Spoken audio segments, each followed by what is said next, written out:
इसरो है उसको फंडिंग में बहुत दिक्कतें आई हैं। 2012 के टाइम पे हार्डवेयर अगर आप डेवलप कर रहे हो तो उस पर उतना इंटरेस्ट नहीं था। कितना स्कोप है इस फील्ड में इंडिया में खासकर? बहुत स्कोप है।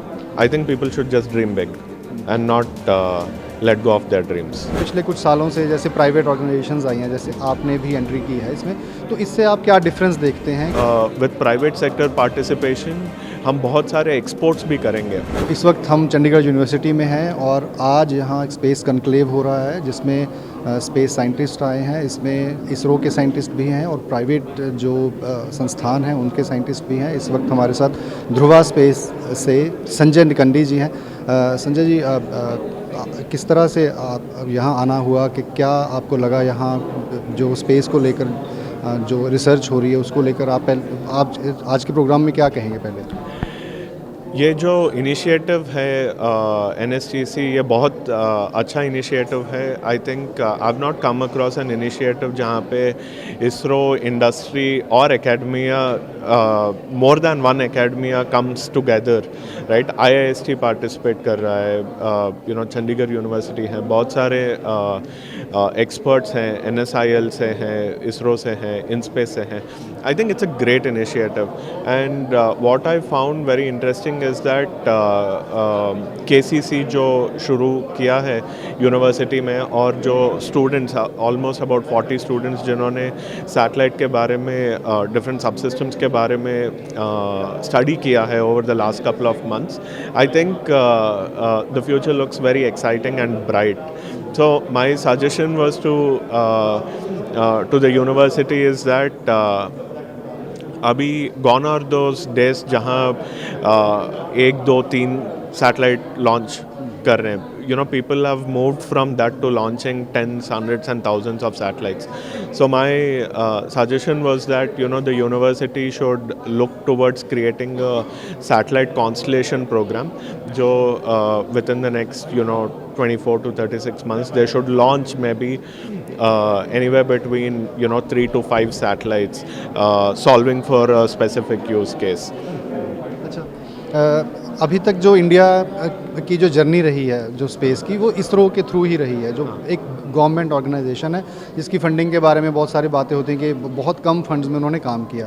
लेकिन पिछले कुछ सालों से जैसे प्राइवेट ऑर्गेनाइजेशंस आई हैं, जैसे आपने भी एंट्री की है इसमें, तो इससे आप क्या डिफरेंस देखते हैं कि कितना जो बूस्ट मिलेगा जो स्पेस इंडस्ट्री को इंडिया में? देखिए, आई थिंक इसरो ने बहुत अमेजिंग इकोसिस्टम क्रिएट किया है इंडिया में over the last 40-50 years. India में they are anywhere between 400 to 500 small and medium scale industries जो इंडियन स्पेस प्रोग्राम के लिए बैकबोन की तरह रहे हैं over the last so many decades. अभी क्या हो रहा है, बहुत सारे प्राइवेट इंडस्ट्रीज़ प्रोडक्ट्स बना रहे हैं. सो प्रोडक्ट बना के इंडियन नीड्स भी सॉल्व कर रहे हैं, and they are also trying to serve the needs of the global space industry. So if we look at it from that perspective, I think अभी जो एमालगमेशन हो रहा है इंडस्ट्री, जो पूरे सैटेलाइट्स बना रहे हैं या पूरे लॉन्च व्हीकल कर रहे हैं, इससे पूरा इंडस्ट्री का ग्रोथ होगा. इसका impact national level problem solve करने के लिए भी होगा.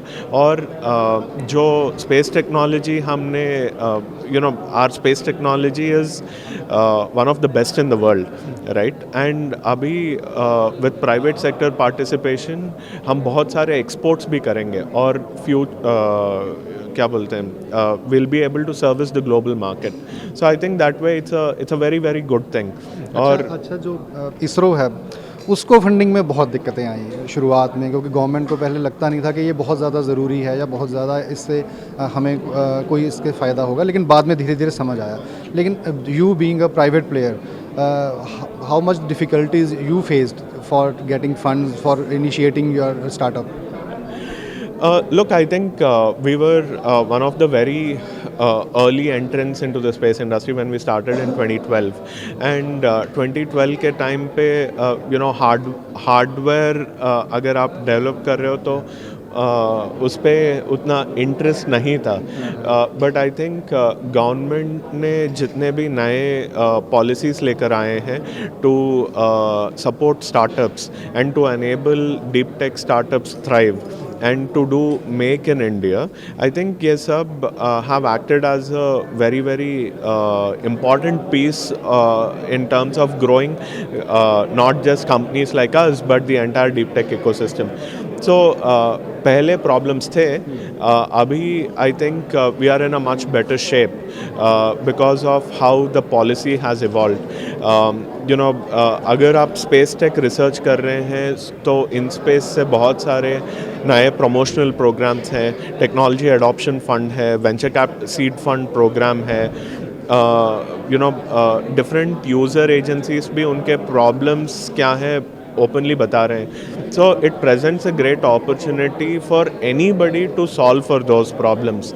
एंड जब आप प्रॉब्लम सॉल्व कर रहे हैं and you are getting a chance to do it, obviously investors को भी वो अच्छा लगेगा क्योंकि you are solving a problem and उसका scalability है तो even the venture capital funds would be able to support. अच्छा, लास्ट क्वेश्चन, स्टूडेंट से क्या कहना चाहेंगे जो अभी जिनको इंटरेस्ट है कि मुझे स्पेस में जाना, मुझे एस्ट्रोनॉट बनना है या इस तरह की कंपनी खोलनी है, कितना स्कोप है इस फील्ड में इंडिया में खासकर? बहुत स्कोप है. I think people should just dream big and not let go of their dreams. So what should be their homework? No, I think whatever they are doing, whether they are doing engineering or they are doing any other subject, but if they are passionate about the field, they have to go deeper into understanding the subject and then build on top of that. Thank you very much. तो जिस तरह से आप देखा कि सीधी सी बात है कि स्पेस में इंडिया के बहुत स्कोप है और इसको लेकर स्टूडेंट्स को क्या कुछ करना चाहिए, किस तरह का होमवर्क करना चाहिए, इसी को लेकर यहाँ पर ये सारी बातें हो रही हैं. कैमरामैन अमित के साथ बलविंदर सिंह, ETV भारत, चंडीगढ़.